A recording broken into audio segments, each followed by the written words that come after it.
आज ऐसा महसूस हो रहा है कि कमजोर पड़ गया मैं। खुद से किए हुए वादे को निभाने की क्षमता खो बैठा हूं। हार गया मैं राघव जी। गंगा को अपने बाबू से जो उम्मीदें थी उन पर खरा नहीं उतर सका। पहले मैंने गंगा को पढ़ाने की जिद की थी। उसकी आंखों को यह सपना मैंने दिया था। और जब गंगा ने ठान ली अपने बाबू का दिया हुआ सपना पूरा करने की, जी जान से जुट गई वो। पंख तलाश कर ली उसने। उड़ना चाहती है, लेकिन मेरी आंखों के सामने अम्मा जी उसके रास्ते में खड़ी हो गई। उसके पंख काट कर वापस उसे जमीन पर लाना चाहती है। और मैं उन्हें रोक नहीं पा रहा हूं। बहुत लाचार महसूस कर रहा हूं खुद को।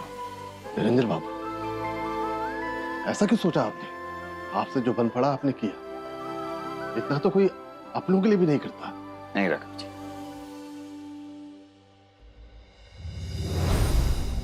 सिर्फ मंजिल दिखाने से ही कुछ नहीं होता। मैंने तो शांत पड़े पानी में कंकड़ फेंक कर हलचल मचा दी है। अब वो शांत नहीं रहेगी। अब गंगा को रोकना इम्पॉसिबल है। गंगा ने कुछ करने की ठान ली है और अब वो अपना मकाम हासिल करके रहेगी। इतना कुछ हो गया, उसके बाद भी उसके चेहरे से मायूसी कोसों दूर है। उसकी आंखों में वो चमक अब भी जिंदा है। गंगा के विश्वास से मुझे भी विश्वास हो गया है कि चाहे जो हो जाए वो नहीं रुकेगी। हमेशा बहती रहेगी वो। काश उसका विश्वास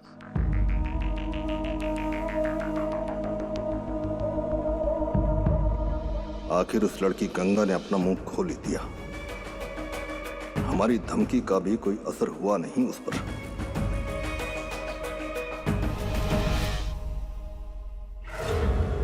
आश्रम में माधवी ने भी देखा आपको सुधा जी के साथ। जिस तरह की बातें हो रही थी आप दोनों के बीच, क्या मतलब है उसका?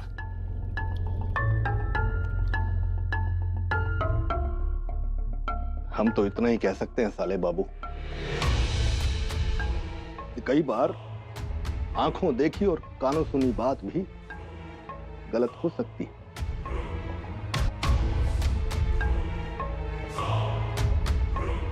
वो जो लड़की है गंगा, बच्ची ही तो है ना। रही बात सलज जी की, तो हाँ, सुधा जी और हमारे बीच बहस हुई थी। पता नहीं कैसे कोई गलतफहमी हो गई उन्हें। हम मदद करना चाह रहे थे उनकी और उन्होंने पता नहीं क्या समझ लिया और काम है उनका। हमें अब चौकन्ना रहने की जरूरत है, वरना मुश्किल में फंस सकते हैं। जल्दी जल्दी चलो ना सब लोग, बहुत जरूरी बात बतानी है।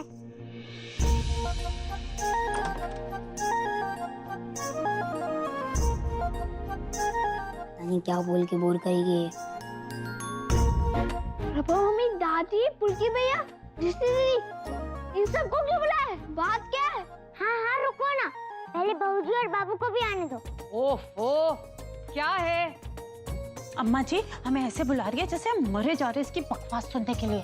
ए लड़की, हम लोग को यहाँ बेकार नहीं बैठे कि जो तू इकट्ठा कर रही है। बता, किसने महफिल सजाया है? आ गए बाबू और बहूजी।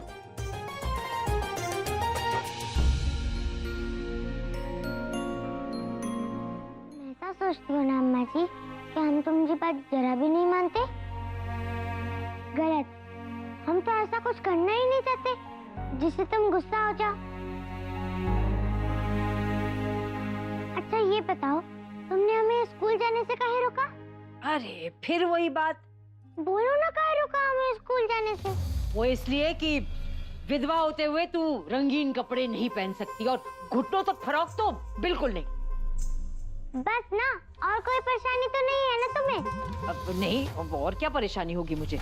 अगर होती तो तुझे परीक्षा देने की आज्ञा देती क्या? वही तो, तुम्हारी बात झट से समझ गए हम। कि तुम्हें बस वो रंगीन यूनिफॉर्म से परेशानी है, हमरे स्कूल जाने से नहीं, है ना?